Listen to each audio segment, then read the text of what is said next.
তিন ব্যক্তির কাছে দোয়া নিতে কখনো ভুলবেন না। অবশ্যই তিন ব্যক্তির কাছ থেকে দোয়া নিবেন। যখনই আপনি এই তিন ব্যক্তিকে পাবেন সাথে সাথে দোয়া নিবেন। মনে রাখবেন নবীজি সাল্লাল্লাহু আলাইহি ওয়াসাল্লাম নিজে আমাদেরকে জানিয়ে দিয়েছেন, আবু দাউদ শরীফের হাদিস, তিরমিজি শরীফের হাদিস, হযরত আবু হুরায়রা রাদিয়াল্লাহু তাআলা আনহু থেকে বর্ণিত, তিনি আমাদেরকে জানিয়ে দিয়েছেন তিন ব্যক্তির দোয়া আল্লাহ তাআলা ফিরিয়ে দেন না, লা শাক্কা ফিহিন্না, তাদের দোয়াগুলো আল্লাহ তাআলা ফিরিয়ে দেন না। তিন ধরনের ব্যক্তি। নাম্বার 1, এক নাম্বার হচ্ছে মুসাফির ব্যক্তি। যে ব্যক্তি মুসাফির, সফর করে আপনার কাছে এসেছে, সে সফরে অবস্থায় আছে, এই ব্যক্তি হচ্ছে মুসাফির। এই মুসাফির যদি আল্লাহর কাছে দোয়া করে, আল্লাহ তাআলা সাথে সাথে তার দোয়াগুলো অ্যাকসেপ্ট করে নেন, বলেন সুবহানাল্লাহ।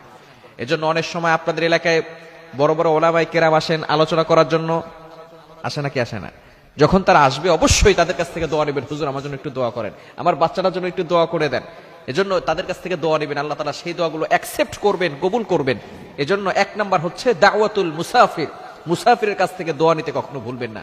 নাম্বার 2, দ্বিতীয় নাম্বার হচ্ছে দাওয়াতুল মাজলুম, যেই ব্যক্তিটা নির্যাতিত হচ্ছে, যেই ব্যক্তিটার উপরে জুলুম করা হচ্ছে, এই ব্যক্তির দোয়াটাও আল্লাহ তাআলা সাথে সাথে অ্যাকসেপ্ট করে নেন, কবুল করে নেন। অনেক সময় আমরা মানুষের উপরে জুলুম করে ফেলি, খবরদার আপনার কোনো কথায়, আপনার কোনো কাজে যাতে করে কোনো মানুষ কষ্ট না পায়। সহিহ মুসলিম শরীফের হাদিস, নবীজি সাল্লাল্লাহু আলাইহি সাল্লাম জানিয়ে দিয়েছেন, আল মুসলিমু মান সালিমাল মুসলিমুনা মিন লিসানিহি ওয়া ইয়াদিহি, প্রকৃত মুসলমান হচ্ছে ওই ব্যক্তি যার হাত এবং মুখ থেকে সকল মুসলমান নিরাপদে থাকে। A true Muslim is a person, প্রকৃত মুসলমান তো ওই ব্যক্তি, those hand and mouth for safe everyone, যার হাত এবং মুখ থেকে সকল মুসলমান নিরাপদে থাকে। সুতরাং যেই ব্যক্তি জুলুম করছেন, ভালো করে শুনে রাখেন, মাজলুম ব্যক্তি যদি আল্লাহর কাছে দোয়া করে সাথে সাথে সেটা কবুল হয়ে যাবে। সুতরাং আপনি যদি দেখেন মাজলুম কেউ হচ্ছে, আপনি তার কাছে দোয়া চাবেন, কেননা সেই ব্যক্তির দোয়া আল্লাহ তাআলা কবুল করবেন। নাম্বার 3, তৃতীয় নাম্বার হচ্ছে মোস্ট ইম্পর্টেন্ট, পিতামাতার দোয়া আল্লাহ তাআলা কখনো ফিরিয়ে দেন না। দাওয়াতুল ওয়ালিদাইন, পিতামাতা যারা আছে তাদের কাছ থেকে দোয়া নিবেন। আমরা পিতামাতার কাছ থেকে দোয়া নিতে চাই না, পিতামাতাকে সালাম পর্যন্ত দিতে চাই না, লজ্জা লাগে, ঠিক কিনা? খবরদার। তিরমিজি শরীফের হাদিস, আবু দাউদ শরীফের 1536 নম্বর হাদিসের ভিতরে নবী সাল্লাল্লাহু আলাইহি ওয়াসাল্লাম জানিয়ে দিয়েছেন যে পিতামাতার দোয়া আল্লাহ তাআলা কবুল করেন। পিতামাতা বদদোয়া দিলেও কবুল হয়ে যায়, দোয়া করলেও কবুল হয়ে যায়। এজন্য পিতামাতার সাথে কখনো খারাপ ব্যবহার করা যাবে, সব সময় পিতামাতার কাছ থেকে দোয়া নিবেন। নবীজি সাল্লাল্লাহু আলাইহি সাল্লাম জানিয়ে দিয়েছেন, পিতামাতা হচ্ছে তোমার জন্য জান্নাত, পিতামাতা তোমার জন্য জাহান্নাম। হুমা জান্নাতুকা ওয়া নারুকা, ইউর প্যারেন্টস আর হেভেনলি ওর হেল, পিতামাতাই হচ্ছে তোমার জন্য জান্নাত, পিতামাতাই তোমার জন্য জাহান্নাম। এজন্য পিতামাতার কাছ থেকে দোয়া নিবেন। আপনি দোয়া নিতে কোথায় যাচ্ছেন? কোন পীরের কাছে যাচ্ছেন? কোন হুজুরের কাছে যাচ্ছেন?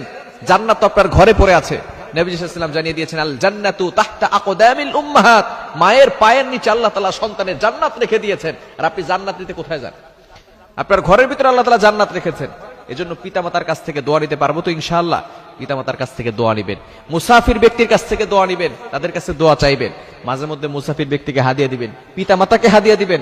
আপনার খরচ করার সর্বপ্রথম যেই স্থান হচ্ছে সেটা হচ্ছে পিতামাতা। সর্বপ্রথম খরচ আপনি কোথায় করবেন? পিতামাতার জন্য করবেন। যেহেতু পিতামাতা অনেক কষ্ট করে আপনাকে, কিন্তু তাদের উসিলে আপনি দুনিয়াতে আসতে পেরেছেন। একজন মা কতটা কষ্ট করে, যখন তার সন্তানকে প্রসব করে তখন কতটা কষ্ট করে।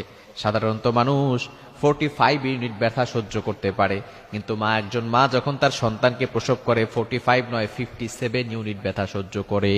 এজন্য অবশ্যই তাদের কাছ থেকে দোয়া নিতে আমরা ভুলবো না। আল্লাহ পাক রব্বুল আলামিন আমাদের সকলকে এই বিষয়গুলো বুঝার তৌফিক দান করেন।